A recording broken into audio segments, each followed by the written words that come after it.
What's up, scholars? Moira here, and welcome to Book of Showtime Chapter 87. As always, if you enjoy these videos, be sure to leave a like and share with your friends. And if you have a topic you'd like me to cover for Book of Showtime, be sure to leave it in the comment section down below, or anywhere you can reach me on social media or the Book of Showtime Discord. Alright, scholars, today's the big day, October 31st, Halloween. My girl balls are hot today. I won't even be mad at that. I'm really excited to do today's video. I had a lot of fun all month. I want to thank you, scholars, for your support, and I really want to thank you too, Ariom. Really? I've been giving you a hard time for a month. True, but you also motivated me to get started, and I got a lot done because you were here to help. Aw, thanks, pretty girl. You give my heart something instead. In today's chapter, we have a lot to talk about, but I'm going to start off with some more October selects, this time looking at non-horror games with DLC and events that can get you into the Halloween mood. All the cool games have Halloween stuff. That they do. Let's turn it back a bit and start off with Nightmare in North Point from Sleeping Dogs. We deserved a sequel. I know, but now's not the time, my dear. Sleeping Dogs is one of the more criminally overlooked titles of the 2010s. A spiritual successor to the true crime series, Sleeping Dogs sees players take control of Wei Shen, an undercover cop in Hong Kong, dishing out some brutal hand-to-hand justice. Sleeping Dogs would see a trio of DLC offerings, with the first one, the aforementioned Nightmare in North Point, seeing Wei Shen's girlfriend abducted by the ghost of a former adversary and his army of Zhongxi. How long did you practice saying that? Around 3 hours, give or take, and I'm pretty sure I still butchered it. I love this DLC because 1, more Sleeping Dogs, and 2, it's so cool to see other cultures, folklore, and horror come to life. It just adds a little something extra because it's completely new to you. And then you come to America, and the real horror is on Fox News and ABC. Again, not the time, but I agree. Now let's talk about an event in that of Fortnitemares. Fortnite is such a celebration of pop culture, and they go all out for Halloween. All out of their damn minds with the prices for these skins. Yeah, the prices combined with the FOMO because of the themes is low-key brutal, but I won't let that distract from all the gameplay and map changes implemented during October. There's a lot of Halloween flavor added to the island for Fortnitemares. Plus, seeing all these horror icons like Jason Voorhees and Alan Wake come to the game is really cool. Because Doja Cat is so scary. Well, I wouldn't trust anyone who shaves their eyebrows. Now let's go off the beaten path and look at a game you wouldn't expect to have horror events under any circumstance, and look at the most feared event in Madden Ultimate Team. Ew, sports. With the amount of CTE the average lineman has, they might be seeing ghosts every so often. In all seriousness, Madden's Ultimate Team mode does get into the Halloween spirit with the most feared collection of cards. Now, for most of the game's life cycle, these are just normal cards, but during Halloween week, or the rare Friday the 13th occurrence, the cards will turn into monsters, with players not only getting improved stats across the board, but they also grow well over 7 feet, making this either a nightmare if you have integrity, or free wins if you don't. The real horror is in the greedy microtransactions. Ariom, you haven't been wrong today, but again, not the time. When can I do a chapter? Over my dead body. Wait a minute. Now, it wouldn't be a horror game DLC video without mentioning Red Dead Undead Nightmare. And Ariom, I know what you're going to say. I've spoken about this before, but that was on my older channel in the original October Selects, which I think kind of counts as lost media now. I knew it was coming. If you can't talk about Evil West, it's going to be Red Dead. I'm just glad you didn't enjoy Dark Watch as much. Well, I'm sorry for enjoying a niche blend of games. Anyway, Undead Nightmare gave the map of Redemption a sinister makeover, with a mysterious plague turning everything into the undead, including the animals. Have you ever had to go toe-to-toe with an undead bear? It's no cakewalk. There was this one time in a club where... No! Undead Nightmare is officially an expansion, but with all the content it boasts, it really feels like a full-on game. In fact, I played this well before I played the original Red Dead Redemption. Once you finish with all the single-player offerings, the game has an intense survival mode for up to 4 players against an onslaught of zombies. It's great. Now let's wrap up this section with Overwatch 2 Overwatch in 2025? Yeah, you're right. Let's wrap up this section with Doctor's Curse in Rainbow Six Siege. Now we're talking. Rainbow Six will get in on the Halloween action in 2019 with a haunting twist on the classic attackers versus defenders gameplay, with this limited time event seeing the attackers as hunters and the defenders as monsters. The mode is basically hide and seek, but you get bludgeoned to death with a hammer if you get found. I heard that's how the IDF plays. Dude, you want them coming for me? The monsters, or defenders, are... See, now I'm nervous about doing the rest of this chapter. I'll protect you, Moira. Like the great poet Kendrick Lamar said, it's not enough. Anyway, the Defenders or Monsters roster stems mostly from the Trappers, Anti-Roamers, and Anti-Entry rules with characters like Thorn, Smoke, and Legion, while the Attacker-Hunter rule has a healthy blend of not only attackers but defenders like Pulse and Oryx getting repurposed too. This mode is a good time, it doesn't take itself too seriously, and the Halloween skins for some of the characters are really raw, don't say it. As long as you know, pretty girl. While the mode has gotten a tad bit stale over time with limited to no changes year to year, it's still a fun, silly little mode for casual and hardcore players of Siege to enjoy. I'm gonna miss the October Selects. Me too. Over the last couple of months, I've asked and we're asked a variety of questions to the community, and I know there's a lot of questions that I won't be getting to today. I'm sorry, I was so crunched for time, and I apologize, but I definitely will dedicate some time in the spring to getting to all of these because I love October stuff. Let's begin with Zeta asking, what is the scariest animal in horror? Can I say the cocaine bear? I don't know if you can classify that as a horror movie. It's more of a comedy, but you know, horror and comedy kind of go together. But listen, a bear ripping some lines before chasing you down is just a horrifying thought.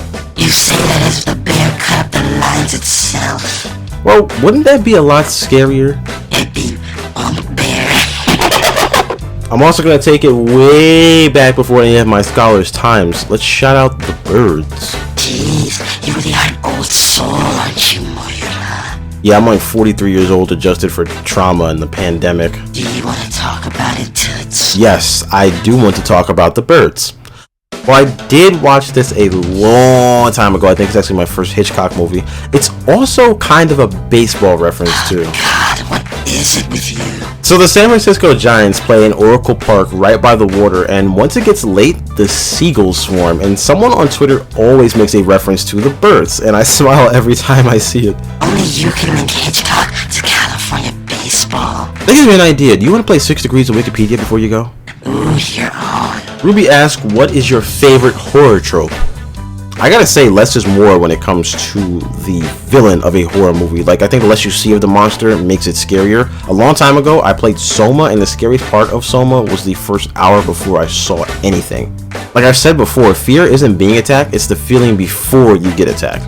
When I watched Ringu a couple years ago, I know I mentioned Ringu earlier this year, you don't see Sadako until the very end of the movie, which just adds to the mystique of the character. You know, the entire movie, the characters are paranoid, they're jumping through hoops trying to stop her, and it's not like a slasher movie where the slasher is chasing down the characters in some alley and they're just managing to get away.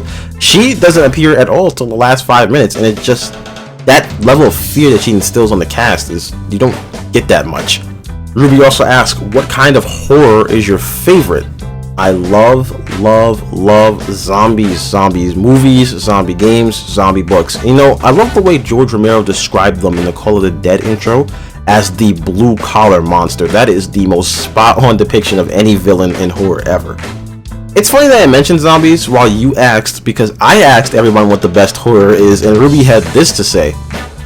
The zombie subgenre is my favorite because the zombies are usually treated as more of a force of nature, something that can't be truly defeated, but can be mitigated and even controlled with the right knowledge. It also brings up the idea that in an apocalypse scenario, the true horror comes from those willing to do anything to survive, and the difficulty of keeping your morality in a world where it can get you killed.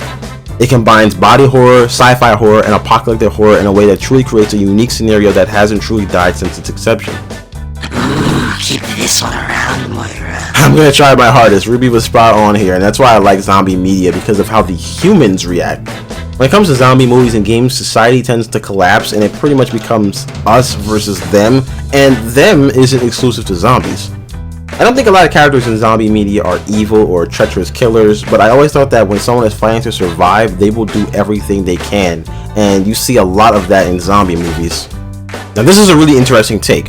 Zeta says, for me, it's probably techno horror because of the Jurassic Park novels. I feel like that aspect of horror is not seen as much, and then maybe also space horror like the Alien franchise and some of the darker Star Wars stories. We must be noble team the way that was a reach. And that joke wasn't? Anyway, yes, this was a huge reach, and she tried to justify it by saying Jurassic Park is about the unchecked uses of technology and science, and the outcome that came from those science and technology. Yes, it's a techno horror. I mean, if that's your reasoning, then you can make that argument for a lot of horror movies. I mean, back to Ringu, you know, the main plot element is the cursed VHS tape, but I wouldn't say it's techno horror. The concept of Sadako's powers are based on photography, so Sadako could have used pictures if she wanted to. The VHS tape was more a means to an end. With Aliens, I know it takes place in the future, but that doesn't mean that it's techno horror because of that. I would have accepted the argument that the android on board being a double agent could be a thing, but when the movie is called Alien and the main protagonist is a living, breathing organism, you can't really say it's techno horror. Same with Jurassic Park. I understand it was advanced technology that brought the dinosaurs back, but in Resident Evil, about 28 corporations were making creatures, and there's no way I would ever call that techno horror. This felt personal. I'm not trying to pick on anyone, but that was such an egregious reach that I had to debunk. Ben says I'll always go with the slasher subgenre. Sure, they can be schlockly. Is that a word? Schlockly? Schlockly B-movie trash, but that's part of the charm. We also got John Carpenter's Halloween from that subgenre, no other words needed. Also, whatever type of genre it follows is in. The idea of something constantly pursuing you at all times is genuinely terrifying. I don't get scared when I watch horror movies often, but It Follows still gets me to this day. Slasher movies, they're like the 2009 Modern Warfare 2 M4A1. Always there, always reliable, always dependable. Even when they're bad, they have such a value when it comes to watching them with friends that you really don't get in any other genre. Also, Ben being scared of any horror movie is crazy because that guy is kind of a psychopath. But what does that make you, Moira? A cuter psychopath? Entity says thrillers are adjacent enough for me to be willing to fly that flag. My favorite movie is one that I've watched once and I'm unlikely to watch again because of how much it messed me up, and that's The Butterfly Effect. Give me something tangible and scary to hide my eyes from and I'll be more or less fine, but the existential nature of that particular sci-fi thriller has lived rent-free in my head for far too long. I always liked existential horror. Anything plausible that makes you think. It just sits with you a little longer. Also, I watched The Butterfly Effect when I was like 7 years old and I didn't know what the hell was going on. I need to rewatch. I was letting you watch that at such a young age. Please, that's far from the worst thing I've seen as a kid. You know what watching the Mets growing up does to a person? To give them IBS. No, and if this is about me farting in bed the other night, I said I was sorry. I don't mind. The heat felt pretty good. God, you are so gross. That's why you love me. Alright, that's a wrap on October for Book of Showtime. This was the most fun I've ever had. Oh, Ariom, I'm going to miss you. I'm going to be lonely now. I'm gonna miss you too, sweetie. I can't wait for next year. Wait, but before you go, come here.